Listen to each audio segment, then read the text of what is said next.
So we're ready to go.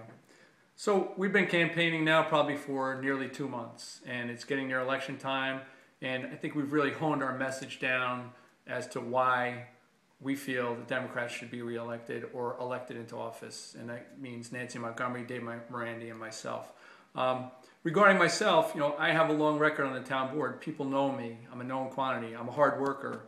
I worked for 8 years leading up to my election as supervisor. I worked under Bill Mazuka, who was a capable leader and was a great mentor for me in a lot of ways. He showed me how to conduct myself, how to fashion a budget. There were many things over those 8 years that I learned leading up to running for supervisor and feeling like I was qualified to do the job at that point. In my tenure on the town board, my first year, if people were asking me what my big accomplishment was, my first year was I did a comprehensive insurance review that saved the town over $1.25 million. Now, the thing that I talk about regarding the budget always is institutionalized savings. When you're going to have a long-range savings, that's going to have a big impact. So that $1.25 million over 10 years means it was $125,000. I'm misspeaking. I'm saying over 10 years it was $1.25 million. So when you have that kind of savings in a budget like our size, that's $8.8 million a year. That's really meaningful. I also took on the Garrison Landing Water District project, which saved the town a tremendous amount of money also. And I've been sidewalk super on a lot of our projects. Down at Recreation, I oversaw the roofing project, oversaw the road project, was down there constantly. We were doing the parking area and the whole building. I look over the building. So we've saved a lot of money. We haven't had to hire anybody out like that. As far as going through things, I've been a good steward for the budget all along. I know how important it is to show solidarity with the taxpayer, especially right now in these times. We don't spend money that we don't have to. We don't go on spending sprees. We haven't put ourselves deep in debt. And in my time as supervisor, now my first budget year was last year. That's the first year that I have control over the budget. I cut $500,000 in spending from the budget without compromising service. So the roads still got plowed. We still had great recreation. We had more recreation programs than ever. All the things that normally got done got done. And I was really proud of that work that I did last year. So I think that left us in good stead. We reestablished a fund balance in the B fund. This year, when we finish this year, we will have a fund balance in the A fund. Going forward, I want to see us work with seniors. Seniors deserve more than they get. And I've said this over and over. They deserve a space. They deserve high quality meals at lunch. I eat with the seniors once in a while, and we appreciate the fact that the county has a hot lunch program, but we can do a lot better here if we have our own space and we have our own kitchen here. And it's important for our seniors to stay active. That's mentally active and physically active. So if we have those programs here, we get county services over here, and this all ties into taking a space at the Butterfield property.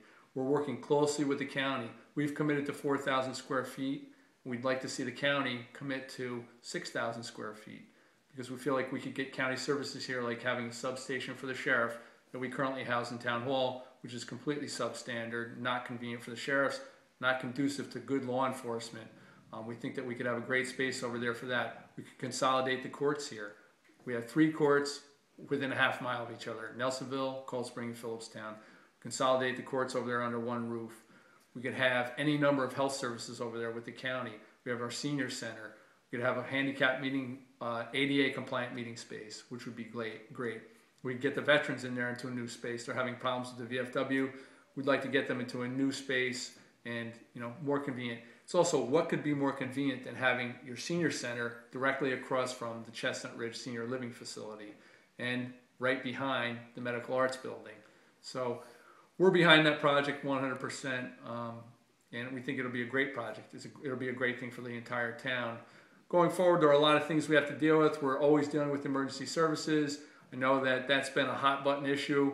I don't think the issues are as large as it's been blown up to be. I don't think we're all that far apart with our emergency service providers. There's been a sort of a misunderstanding out there, and I think that it's time to get over that. It's time to mend the fences and do what's best for the town. We're all we're all residents here. We're all taxpayers here. We all understand the issues. We know that we need the service that they provide.